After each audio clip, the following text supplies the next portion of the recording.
सातवां अध्याय शकट भंजन और तृणावर्त उद्धार।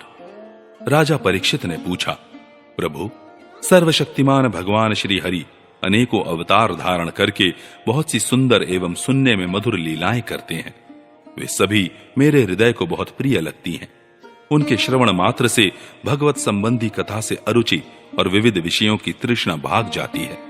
मनुष्य का अंतःकरण शीघ्र से शीघ्र शुद्ध हो जाता है। भगवान के चरणों में भक्ति और उनके भक्त जनों से प्रेम भी प्राप्त हो जाता है। यदि आप मुझे उनके श्रवण का अधिकारी समझते हो तो भगवान की उन्हीं मनोहर लीलाओं का वर्णन कीजिए। भगवान श्री कृष्ण ने मनुष्य लोक में प्रकट होकर मनुष्य जाति के स्वभाव का अनुसरण करते हुए जो बाल लीलाएं की हैं, अवश्य ही वे अत्यंत अद्भुत हैं। इसलिए आप अब उनकी दूसरी बाल लीलाओं का भी वर्णन कीजिए। श्री सुखदेव जी कहते हैं, परीक्षित, एक बार भगवान श्री कृष्ण के करवट बदलने का अभिषेक उत्सव मनाया जा रहा था। उसी दिन उनका जन्म नक्षत्र भी था। घर में बहुत सी स्त्रियों की भीड़ लगी हुई थी। गाना बजाना हो रहा था। उन्हीं स्त्रियों के बीच में खड़ी हुई सती साध्वी यशोदा जी ने अपने पुत्र का अभिषेक किया। उस समय ब्राह्मण लोग मंत्र पढ़कर आशीर्वाद दे रहे थे। नंद रानी यशोदा जी ने ब्राह्मणों का खूब पूजन सम्मान किया। उन्हें अन्न, वस्त्र, माला, गाय आदि मुंह मांगी वस्तुएं दी। जब यशोदा ने उन ब्राह्मणों द्वारा स्वस्ति वाचन कराकर स्वयं बालक के नहलाने आदि का कार्य संपन्न कर लिया, तब यह देखकर कि मेरे लल्ला के नेत्रों में नींद आ रही है, अपने पुत्र को धीरे से शैया पर सुला दिया। थोड़ी देर में श्याम सुंदर की आंखें खुली तो वे स्तनपान के लिए रोने लगे। उस समय मनस्विनी यशोदा जी उत्सव में आए हुए ब्रजवासियों के स्वागत सत्कार में बहुत ही तन्मय हो रही थी। इसलिए उन्हें श्री कृष्ण का रोना सुनाई नहीं पड़ा। तब श्री कृष्ण रोते रोते अपने पांव उछालने लगे। शिशु श्री कृष्ण एक छकड़े के नीचे सोए हुए थे। उनके पांव अभी लाल लाल कोपलों के समान बड़े ही कोमल और नन्हे नन्हे थे, परंतु वह नन्हा सा पांव लगते ही विशाल छकड़ा उलट गया। उस छकड़े पर दूध, दही आदि अनेक रसों से भरी हुई मटकियां और दूसरे बर्तन रखे हुए थे। वे सब के सब फूट फाट गए और छकड़े के पहिए तथा धुरे अस्त व्यस्त हो गए। उसका जुआ फट गया। करवट बदलने के उत्सव में जितनी भी स्त्रियां आई हुई थी, वे सब और यशोदा, रोहिणी, नंद बाबा और गोपगण इस विचित्र घटना को देखकर व्याकुल हो गए। वे आपस में कहने लगे, अरे ये क्या हो गया? यह छकड़ा अपने आप कैसे उलट गया? वे इसका कोई कारण निश्चित न कर सके। वहां खेलते हुए बालकों ने गोपों और गोपियों से कहा कि कृष्ण ने ही तो रोते रोते अपने पांव की ठोकर से इसे उलट दिया है, इसमें कोई संदेह नहीं। परंतु गोपों ने उसे बालकों की बात मानकर उस पर विश्वास नहीं किया। ठीक ही है, वे गोप उस बालक के अनंत बल को नहीं जानते थे। यशोदा जी ने समझा यह किसी ग्रह आदि का उत्पात है। उन्होंने अपने रोते हुए लाडले लाल को गोद में लेकर ब्राह्मणों से वेद मंत्रों के द्वारा शांति पाठ कराया और फिर वे उसे स्तन पिलाने लगी। बलवान गोपों ने छकड़े को फिर सीधा कर दिया। उस पर पहले की तरह सारी सामग्री रख दी गई। ब्राह्मणों ने हवन किया और दही, अक्षत, कुश तथा जल के द्वारा भगवान और उस छकड़े की पूजा की। जो किसी के गुणों में दोष नहीं निकालते, झूठ नहीं बोलते, दंभ, ईर्ष्या और हिंसा नहीं करते तथा अभिमान से रहित हैं, उन सत्यशील ब्राह्मणों का आशीर्वाद कभी विफल नहीं होता। यह सोचकर नंद बाबा ने बालक को गोद में उठा लिया और ब्राह्मणों से साम, ऋक और यजुर्वेद के मंत्रों द्वारा संस्कृत एवं पवित्र औषधियों से युक्त जल से अभिषेक कराया।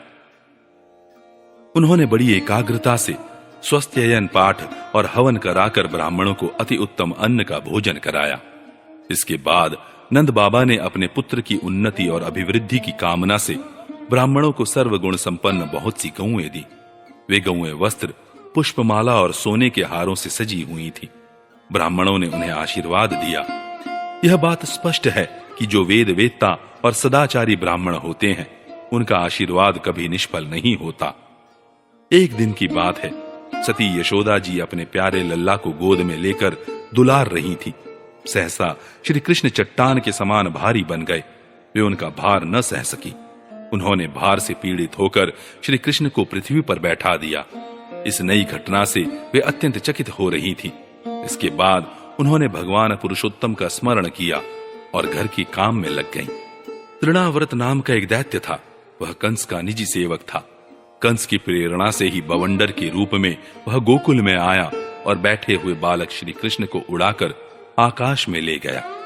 उसने व्रजरज के सारे गोकुल को ढक दिया और लोगों की देखने की शक्ति हर ली। उसके अत्यंत भयंकर शब्द से 10 दिशाएं कांप उठी। सारा व्रज 2 घड़ी तक रज और तम से ढका रहा। यशोदा जी ने अपने पुत्र को जहां बैठा दिया था वहां जाकर देखा तो श्री कृष्ण वहां नहीं थे। उस समय तृणावर्त ने बवंडर रूप से इतनी बालू उड़ा रखी थी कि सभी लोग अत्यंत उद्विग्न और बेसुध हो गए थे। उन्हें अपना पराया कुछ भी नहीं सूझ रहा था। उस जोर की आंधी और धूल की वर्षा में अपने पुत्र का पता न पाकर यशोदा को बड़ा शोक हुआ। वे अपने पुत्र की याद करके बहुत ही दीन हो गईं और बछड़े के मर जाने पर गाय की जो दशा हो जाती है वही दशा उनकी हो गई। वे पृथ्वी पर गिर पड़ी। बवंडर के शांत होने पर जब धूल की वर्षा का वेग कम हो गया तब यशोदा जी के रोने का शब्द सुनकर दूसरी गोपियां वहां दौड़ आईं। नंद नंदन श्याम सुंदर श्री कृष्ण को न देखकर उनके हृदय में भी बड़ा संताप हुआ। आंखों से आंसू की धारा बहने लगी। वे फूट फूट कर रोने लगी। इधर तृणावर्त बवंडर रूप से जब भगवान श्री कृष्ण को आकाश में उठा ले गया तब उनके भारी बोझ को न संभाल सकने के कारण उसका वेग शांत हो गया। वह अधिक चल न सका। तृणावर्त अपने से भी भारी होने के कारण श्री कृष्ण को नीलगिरी की चट्टान समझने लगा। उन्होंने उसका गला ऐसा पकड़ा कि वह उस अद्भुत शिशु को अपने से अलग नहीं कर सका। भगवान ने इतने जोर से उसका गला पकड़ रखा था कि वह असुर निश्चेष्ट हो गया। उसकी आंखें बाहर निकल आईं, बोलती बंद हो गई, प्राण पखेरु उड़ गए और बालक श्री कृष्ण के साथ वह व्रज में गिर पड़ा। वहां जो स्त्रियां इकट्ठी होकर रो रही थीं, उन्होंने देखा कि वह विकराल दैत्य आकाश से एक चट्टान पर गिर पड़ा और उसका एक एक अंग चकनाचूर हो गया। ठीक वैसे ही जैसे भगवान शंकर के बाणों से आहत हो त्रिपुरासुर गिरकर चूर चूर हो गया था। भगवान श्री कृष्ण उसके वक्ष स्थल पर लटक रहे थे। यह देखकर गोपियां विस्मित हो गईं। उन्होंने झटपट वहां जाकर श्री कृष्ण को गोद में ले लिया और लाकर उन्हें माता को दे दिया। बालक मृत्यु के मुख से सकुशल लौट आया। यद्यपि उसे राक्षस आकाश में उठा ले गया था, फिर भी वह बच गया। इस प्रकार बालक श्री कृष्ण को फिर पाकर यशोदा आदि गोपियों तथा नंद आदि गोपों को अत्यंत आनंद हुआ। वे कहने लगे, अहो, यह तो बड़े आश्चर्य की बात है। देखो तो सही, यह कितनी अद्भुत घटना घट गई। यह बालक राक्षस के द्वारा मृत्यु के मुख में डाल दिया गया था, परंतु फिर जीता जागता आ गया और उस हिंसक दुष्ट को उसके पाप ही खा गए। सच है, साधु पुरुष अपनी समता से ही संपूर्ण भयों से बच जाता है। हमने ऐसा कौन सा तप, भगवान की पूजा, प्याऊ पौसला, कुआं बावली, बाग बगीचे आदि पूर्त, यज्ञ, दान अथवा जीवों की भलाई की थी, जिसके फल से हमारा यह बालक मरकर भी अपने स्वजनों को सुखी करने के लिए फिर लौट आया। अवश्य ही यह बड़े सौभाग्य की बात है।